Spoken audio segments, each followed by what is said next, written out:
Hello everyone, my name is समीक्षा। आज का हमारा टॉपिक है केमिकल काइनेटिक्स, जो फिजिकल केमिस्ट्री का एक बहुत इंपॉर्टेंट टॉपिक है।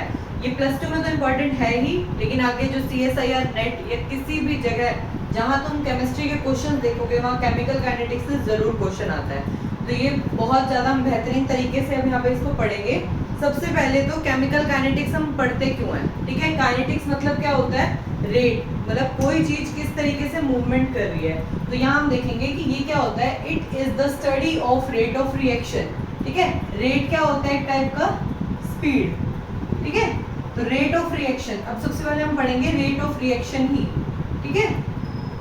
रेट ऑफ रिएक्शन कैसे पढ़ेंगे, तो मान लो कि जैसे बहुत सारी रिएक्शन होती है, कई जो होती है वो बहुत ज़्यादा फास्ट होती हैं, जैसे हमारी आयनिक रिएक्शन, कई बहुत ज़्यादा स्लो होती हैं, जैसे कि रस्टिंग ऑफ आयरन वगैरह। तो यहाँ हम जो रेट ऑफ रिएक्शन निकालते हैं ना हम फास्ट के लिए निकालते हैं, ना हम स्लो वाली रिएक्शन के लिए निकालते।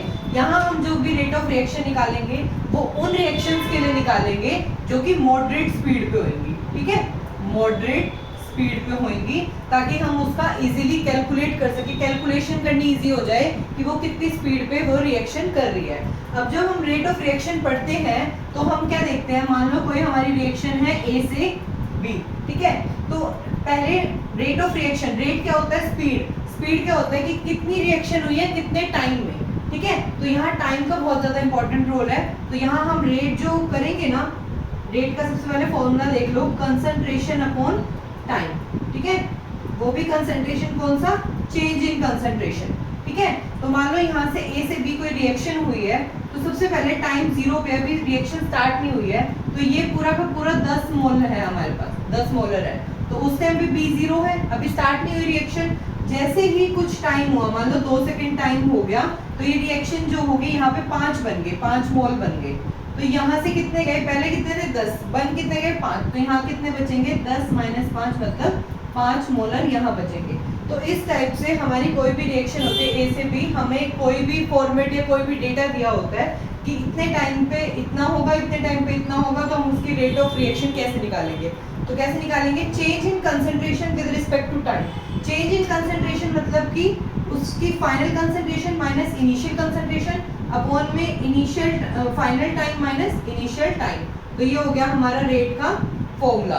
तो इसके रिलेटेड अगर मैं इसमें वैल्यूज पुट करके निकाल लूँ तो क्या आएगा मेरा, C2 क्या है यहाँ पे 5, माइनस में C1 कितना है 10, divide by time T2 2 minus 0, ठीक है। T1 कितना है 0, तो यहाँ पे कितना आंसर आया -5/2, मतलब कि 2.5 को भी माइनस का।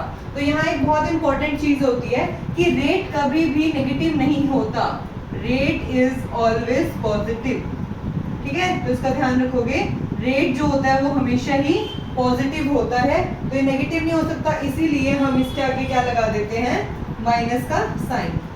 तो कभी भी रिएक्टेंट के लिए मुझे अगर रेट लिखना होता है तो मैं वहां लिखती हूँ -dR/dt, और अगर मुझे प्रोडक्ट के लिए लिखना होता है तो वहां होता है dP/dt। अब ये पता चला ये माइनस साइन क्यों लगा है, ताकि ये माइनस और इसके आगे एक लगा माइनस जो है वो दोनों कैंसिल आउट हो जाए और हमारा जो रेट आ जाए वो पॉजिटिव आ जाए। इसीलिए हम जब भी, क्योंकि हमारा रिएक्टेंट हमेशा घट रहा होता है, प्रोडक्ट हमेशा बन रहा होता है, तो जो हमारा रेट है उसके आगे हम नेगेटिव लगाते हैं और प्रोडक्ट वाला जो हमारा पॉजिटिव रहता है, तो ये होता है हमारा रेट ऑफ रिएक्शन, ठीक है। इसी तरीके से हम नेक्स्ट टॉपिक देखेंगे। अभी रिएक्शन में जो भी रिएक्शन हमारी A to B कोई भी रिएक्शन होती है उसमें हम दो चीजें देखते हैं, रेट ऑफ डिसअपीयरेंस या फिर रेट ऑफ रिएक्टेंट साइड का डिसअपीयरेंस, कि वो खत्म हो रहा है। तो हमारा खत्म हो रहा है मतलब क्या हो रहा है, -dA/dt, ठीक है, decrease in concentration with respect to time. तो ये होता है हमारा रेट। दूसरे तरीके से अगर मैं कहूँ रेट ऑफ अपीयरेंस, ठीक है, अपीयरेंस, तो वो क्या आएगा हमारा dB/dt, वो भी इसकी कंसंट्रेशन, क्योंकि यहाँ पे ये B जो है वो बन रहा है। इस तरीके से हम किसी का भी रेट दे सकते हैं। अब ये जो, तो मान लो तुम्हें कोई रिएक्शन दे दी, तो तुम क्या करोगे, अगर तुम्हें इस रिएक्शन का रेट लिखना है तो तुम कैसे लिखोगे, रेट इक्वल्स टू जो भी इसके जो कोफिशिएंट होंगे वो उनका रेसिप्रोकल हो जाएगा। तो यहाँ 2 है तो क्या हो जाएगा 1/2। ये रिएक्टेंट साइड है तो इसके आगे क्या लगेगा माइनस। साथ में ये जो हमारा फॉर्मेट है यही फॉर्मेट यहाँ चलेगा। डी कौन सी है, यहाँ ए था तो ए लिखा गया, यहाँ एच आई है तो एच आई लिखा जाएगा। एच आई की कंसेंट्रेशन अपॉन डी टी। ठीक है, ये सारी चीजें इक्वल में चलेंगी। अब लिखेंगे हम प्रोडक्ट साइड, क्योंकि रिएक्टेंट में तो एक ही था तो इधर क्या लिखूंगी, यहाँ 1 है तो 1 लिखो, ना लिखो एक ही बात है। तो ये हो जाएगा dH2/dt इक्वल्स टू dI2/dt। तो इस तरीके से हमें जब भी कोई क्वेश्चन में रिएक्शन लिखी होगी तो सबसे पहले हम उसके रेट को इस फॉर्मेट में चेंज करेंगे। फिर तुम्हें मान लो इसकी वैल्यू दी होगी तो इसकी निकालनी होगी तो इन दोनों को इक्वल रख दोगे। इन दोनों में से किसी की वैल्यू दी होगी और निकालनी होगी तो उन दोनों को इक्वल रख दोगे। तो ये तीनों ही आपस में एक दूसरे के इक्वल रखे हम किसी की भी वैल्यू इजीली निकाल सकते हैं। तो इस पे न्यूमेरिकल बहुत ज्यादा आता है, तो इसको अच्छे से देखना। हम देखेंगे रेट की यूनिट कैसे निकालते हैं। क्या निकालेंगे हम, यूनिट ऑफ रेट। अभी हमें अब हमने क्या पढ़ा था, रेट किसके इक्वल होता है हमारा, कंसेंट्रेशन अपॉन टाइम। ठीक है, तो इसको मैं लिख सकती हूँ कंसेंट्रेशन और टाइम का इनवर्स। ठीक है, लिख सकती हूँ, टाइम ऊपर चला गया। कंसेंट्रेशन को हम दो तरीके से कर सकते हैं। अभी हम पीछे पढ़ के आए हैं मोलैरिटी मोलैलिटी मोलैरिटी मोलैलिटी। तो ये दोनों ही क्या है, कंसेंट्रेशन टर्म है। जनरली हमारा मोलैरिटी यूज होता है यहाँ पे, तो मोलैरिटी को कैपिटल एम से डिनोट करते हैं, या और क्या लिखते हैं इसको, मोल पर लीटर लिख सकती हूँ मैं। इसी तरीके से इसको स्मॉल एम से डिनोट करते हैं और इसको मैं मोल पर केजी लिख सकती हूँ। ठीक है, तो मैं यहाँ पे इनकी वैल्यू पुट कर दूंगी और टाइम जो है वो मेरा, उसकी एसआई यूनिट क्या होती है, सेकंड। तो मैं इसको लिख सकती हूँ मोल पर लीटर पर सेकंड। तो ये होती है मेरी रेट की यूनिट। ठीक है, तो उसके बाद हम पढ़ेंगे, अब हम एक नया टॉपिक देखते हैं, law of mass of action. ठीक है, क्या देखते हैं हम, law of mass of action. ठीक है, इसमें क्या होता है कि जब भी कोई वो होती है हमारी इक्वेशन होती है, कोई भी रिएक्टेंट से प्रोडक्ट हमारा जब बन रहा होता है इस तरीके से, तो इसमें क्या होता है कि जो हमारा रेट होता है, ठीक है, वो डायरेक्टली प्रोपोर्शनल होता है कंसेंट्रेशन किसकी, रिएक्टेंट की, सिर्फ रिएक्टेंट की कंसेंट्रेशन और की पावर n। ये जो n होता है वो हमारा ऑर्डर ऑफ रिएक्शन होता है। अभी हम थोड़ी देर में ऑर्डर ऑफ रिएक्शन के बारे में डिटेल में पढ़ेंगे। तो यहाँ पे देखो क्या होता है, रेट इसके डायरेक्टली प्रोपोर्शनल है। जब मैं डायरेक्टली प्रोपोर्शनल का साइन हटाती हूँ तो क्या आता है, कांस्टेंट आता है, रेट इक्वल्स टू k। यहाँ पे ये जो कांस्टेंट है ये बहुत ज्यादा इंपॉर्टेंट है, कंसेंट्रेशन की पावर n। ये जो k है जो हम पढ़ रहे हैं, ये क्या होता है हमारा रेट कांस्टेंट। क्या होता है ये, रेट कांस्टेंट। ठीक है, इस रेट कांस्टेंट पे अभी हम डिटेल में पढ़ेंगे। तो ये हमारा होता है जब हम लॉ ऑफ मास एक्शन या कोई भी इक्वेशन दी होती है। अब मैं तुम्हें एक बहुत इंपॉर्टेंट चीज बताती हूँ इसके बाद। हाँ, तो मैं अभी तुमको क्या बहुत इंपॉर्टेंट चीज बताने वाली थी इस टॉपिक से रिलेटेड। कोई भी तुम्हारी रिएक्शन है, अभी हमने पढ़ा रेट ऑफ रिएक्शन। एक तो रेट को लिखने का तरीका हमारा क्या होता है, अभी जो हम पढ़ के आए हैं, इसको मैं कैसे लिख सकती हूँ, -1/a dA/dt। ठीक है, या फिर मैं लिख सकती हूँ -1/b dA/dB/dt। एक तो ये तरीका है। अभी हमने पढ़ा रेट ऑफ रिएक्शन लिखने का। अभी हम पढ़ रहे थे law of mass of action, तो उसमें कुछ डायरेक्टली प्रोपोर्शनल का आ रहा था और इक्वल टू आके रेट कांस्टेंट आ रहा था। ठीक है, तो मैं उस फॉर्मेट में अगर मैं इसे लिखना चाहूँ तो मैं क्या लिख सकती हूँ, rate equals to rate constant, वो प्रोपोर्शनैलिटी का साइन हट के क्या लग गया, k लग गया। और यहाँ क्या लिख सकती हूँ, a की कंसेंट्रेशन, उसकी पावर, यहाँ पे वो n होता था ना, यहाँ पे हम कुछ भी लिख सकते हैं, मान लो x लिख दिया और दूसरा है हमारा b, y लिख दिया। अब होना तो जनरली ये चाहिए कि ये जो a और b है ये इसकी पावर में आना चाहिए। तो ये एक चीज होती है बहुत इंपॉर्टेंट यहाँ पे कि ये x इक्वल टू a और y इक्वल टू b तभी होगा, तभी पॉसिबल होगा जब हमें रिएक्शन को क्या बोलते हैं कि हमारी एलिमेंट्री रिएक्शन है। कैसी रिएक्शन है, एलिमेंट्री रिएक्शन है। एलिमेंट्री रिएक्शन कौन सी होती है, जो सिंगल स्टेप रिएक्शन होती है, सिंगल स्टेप में जो रिएक्शन होती है। ठीक है, मतलब एक ही स्टेप में अगर रिएक्शन हो रही है तो वहां जब मैं रेट लिखूंगी तो वहां मैं लिख सकती हूँ a, यही वाला a और यही वाला b।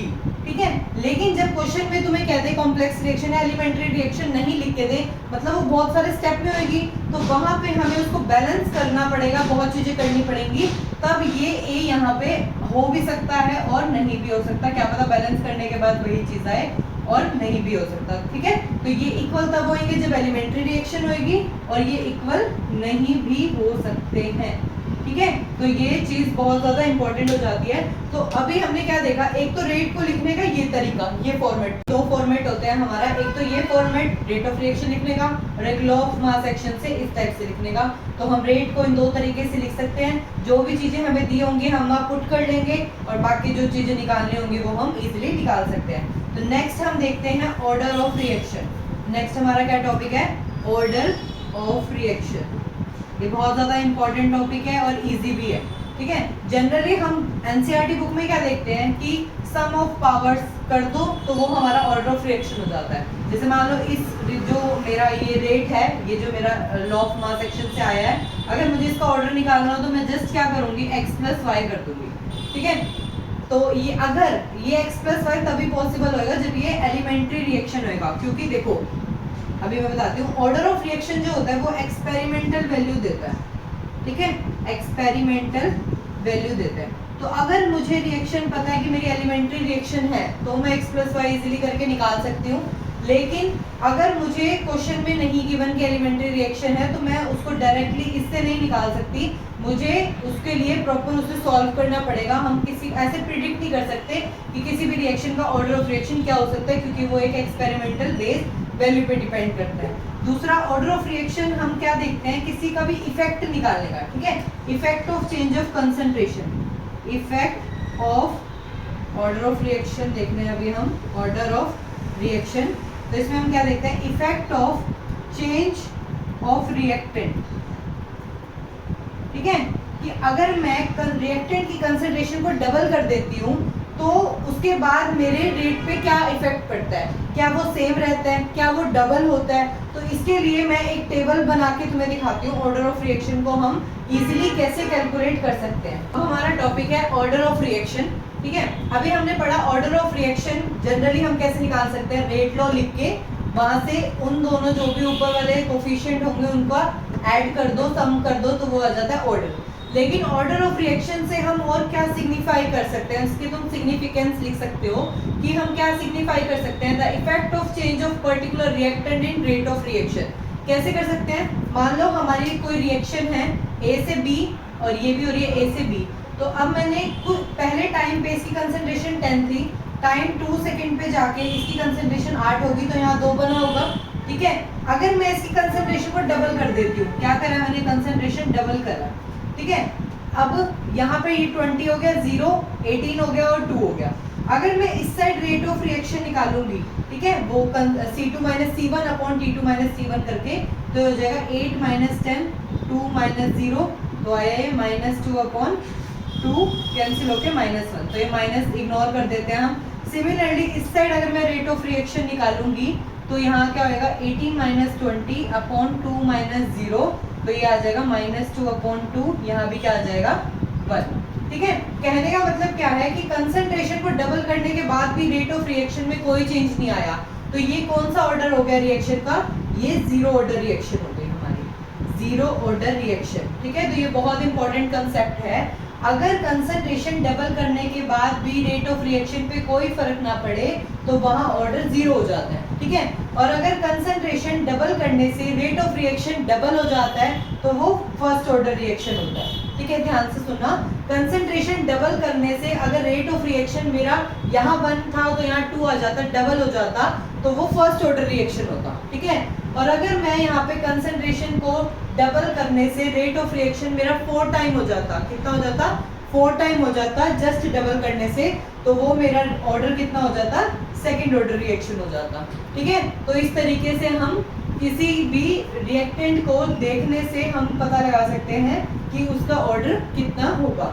तो अब हम देखेंगे यूनिट किसकी, रेट कांस्टेंट की, ठीक है।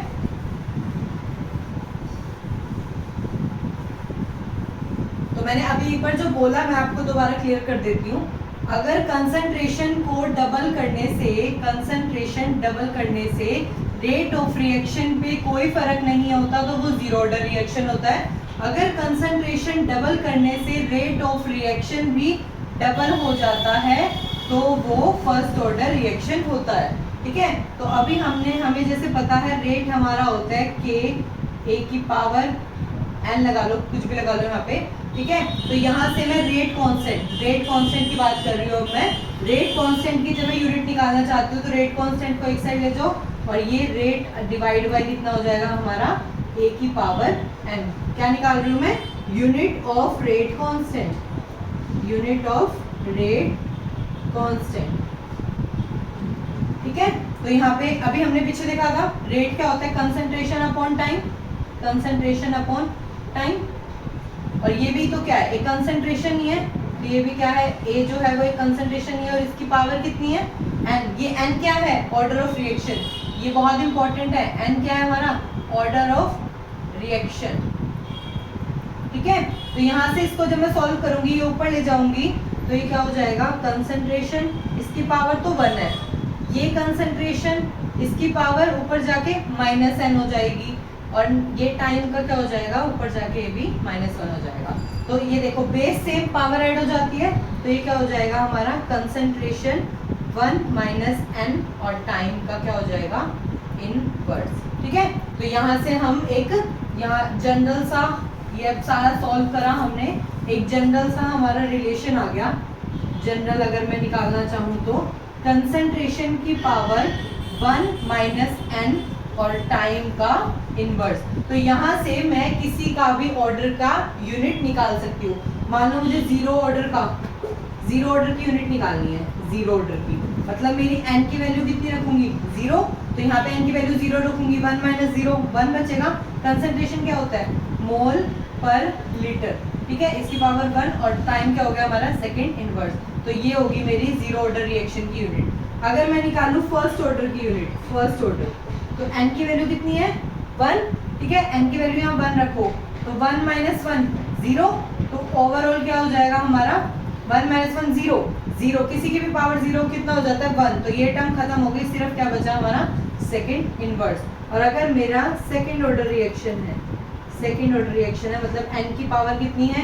2 है, तो यहाँ पे मैं रखूंगी 2, 1 माइनस 2 माइनस 1, तो यहाँ मोल पर लीटर है तो अब हो जाएगा पर मोल लीटर, क्योंकि वो माइनस साइन अंदर चला जाएगा। ठीक है, पर मोल लीटर सेकंड इनवर्स। तो ये हमारी 3 है यूनिट इसकी ऑर्डर। तो अगर हमें क्वेश्चन में कुछ भी टर्म लिख के, न्यूमेरिकल वैल्यू दिख के पीछे हमें ये दिख जाए, ये दिख जाए, ये दिख जाए, तो वहां से हम अंदाजा लगा सकते हैं कि अगर मोल पर लीटर पर सेकंड है तो वो जीरो ऑर्डर रिएक्शन का क्वेश्चन है, सिर्फ पर सेकंड लिखा है तो वो फर्स्ट ऑर्डर का रिएक्शन है, और अगर पर मोल लीटर पर सेकंड लिखा है तो वो सेकंड ऑर्डर का रिएक्शन है। और ये हमारा जनरल है। तुम्हें एन की वैल्यू कुछ भी दे दे, 3/2 दे दे, तो तुम वहाँ 1 माइनस 3/2 करके सॉल्व करके तुम उसका किसी की भी यूनिट निकाल सकते हो, और इस पे पक्का एक क्वेश्चन आता ही आता है। ठीक है, तो ये था हमारा ऑर्डर ऑफ रिएक्शन के बाद रेट ऑफ कांस्टेंट। ठीक है, तो इसके बाद हम आगे चलेंगे। तो ये हमारा एक छोटा सा टॉपिक है मोलिकुलरिटी ऑफ रिएक्शन। इसमें क्या होता है कि कितने number of reacting species react कर रहे हैं और पार्टिसिपेट कर रहे हैं रिएक्शन में, वो उसकी मोलिकुलरिटी बताती है। मान लो ये हमारी रिएक्शन है, तो इसमें ये सिर्फ एक ही मॉलिक्यूल यूज हो रहा है रिएक्शन कराने के लिए, तो ये क्या होगा? यूनिमॉलिक्यूलर। ठीक है, यूनिमॉलिक्यूलर रिएक्शन बोलेंगे इसे। ऐसे यहाँ पे जो मॉलिक्यूल है वो कितने हैं? 2 मॉलिक्यूल जब रिएक्ट करेंगे तो जाके प्रोडक्ट बनेगा, तो ये होगी हमारी बायोमॉलिक्यूलर रिएक्शन। इसी तरीके से इसके 2 मॉलिक्यूल और इसका 1 मॉलिक्यूल जब रिएक्ट करेंगे तो जाके प्रोडक्ट बनेगा, तो ये होगी हमारी ट्राइमॉलिक्यूलर रिएक्शन। तो जनरली हम यूनिमॉलिक्यूलर बायोमॉलिक्यूलर तो देखते हैं, लेकिन जो ट्राइमॉलिक्यूलर है वो बहुत ज़्यादा एक कॉम्प्लेक्स में आ जाता है। तो जब भी हमारी रिएक्शन थोड़ी सी कॉम्प्लेक्स होती है तो हम उसको नंबर ऑफ रिएक्शन में लिखते हैं, और उसमें से जो सबसे स्लोएस्ट स्टेप होता है, यहाँ तुम्हें ब्रैकेट में लिख देंगे कि ये सबसे स्लोएस्ट स्टेप है, तो वो हमारा क्या हो जाता है? Rate determining step. RDS से लिखते हैं इसको, क्या बोलते हैं? रेट डिटरमाइनिंग स्टेप, क्योंकि वो थोड़ी सी स्लो होती है बाकियों से, तो हम उससे इजीली रेट ऑफ रिएक्शन निकाल सकते हैं। तो हम उस रिएक्शन को उठाते हैं और वहां से रेट ऑफ रिएक्शन निकालते हैं। ठीक है, तो स्टार्टिंग में जब हम रेट ऑफ रिएक्शन कर रहे थे, तो मान लो मेरे को ये वाली रिएक्शन है, मेरी स्लोएस्ट है, तो मैं इसको एक तो लिख सकती हूँ इस फॉर्मेट में, इसके रेट को दो फॉर्मेट में लिख सकती हूँ। एक तो क्या लिख सकती हूँ मैं, -1/2 dHi/dt। ठीक है, एक तो मैं इस फॉर्मेट में लिख सकती हूँ। दूसरा मैं क्या लिख सकती हूँ, rate is equal to rate constant HI जो मेरी कंसंट्रेशन होती है, और इसकी पावर में जो इसका कोफिशिएंट होता है। तो ये दो तरीके हैं मेरे रेट को लिखने के। तो कोई भी रिएक्शन हो, सबसे पहले तुम उसको इस फॉर्मेट में इस फॉर्मेट में चेंज कर दो, तुम्हें अपने आप पता लग जाएगा कि तुम्हें कैसा आंसर निकालना है। ठीक है, तो इसके बाद एक छोटी सी चीज देखते हैं। अभी हमने ऑर्डर ऑफ रिएक्शन पढ़ा, मॉलिक्यूलैरिटी पढ़ी, तो ऑर्डर ऑफ रिएक्शन और मॉलिक्यूलैरिटी में क्या डिफरेंस होता है, क्या सिमिलैरिटी होती है, वो हम थोड़ा सा देखेंगे। उसके बाद इसको वाइंड अप करते हैं।